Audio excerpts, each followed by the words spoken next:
prochaine élection présidentielle du 25 février 2024. Hakɛ minnu tun bɛ ni Faransi jamanaden minnu bolo ka ɲɛsin Faransi jamana ma o jiginna ka bɔ o kunna. Wad Karim Meissa ni a bangena janvier kalo tile 9 san 1968 Faransi 15e na ni sɛbɛnna Faransi u ka journal officiel kɔnɔna la. A ka fasoden sɛbɛn filanan ni ale tun kɛlen don ka kuma caman lawuli a ka kanbɔli kan Senegal u ka jamana ɲɛmɔgɔya ɲinini nɔfɛ février kalo tile 25 ni a senbo o la. Cɛbɔ o cɛbɔ jamana ɲɛmɔgɔya nɔfɛ ko o kan ka kɛ Senegali jamanaden dɔrɔn de ye. A ka fasodenya ani politiki hakɛ olu kan ka dafa. A ci kan ka kɛ san 35 ye a dɔgɔyalen. A cayalenba san 75. Kalata bɛ kɛ don min na Senegali jamana ka sigikan sariya sigikan bɛ nin fɔ. A kan ka se sɛbɛnni na kalanni ani ka se ka tubabukan fɔ. Karim Wad a ye cikan dɔ bila u ka compte X kan ko kɛlɛ min wulilen don ale ka fasodenya sɛbɛn filanan ko la ko o banna ka ban. Faransi jamana ka kɔnɔnako minisiri mun b'a yira k'a fɔ ko a y'i sɔbɔ Faransi ka jamana sɛbɛndenya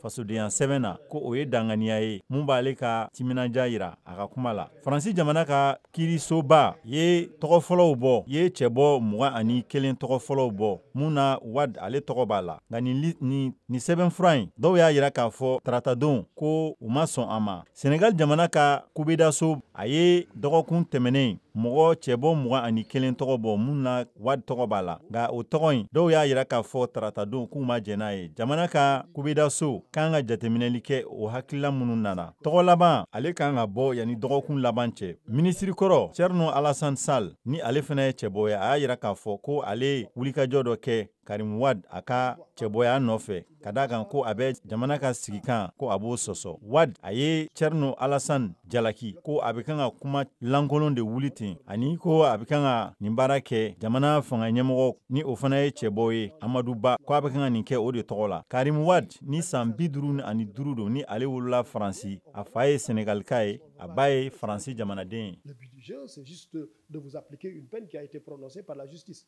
Donc, il est admis à l'hôpital.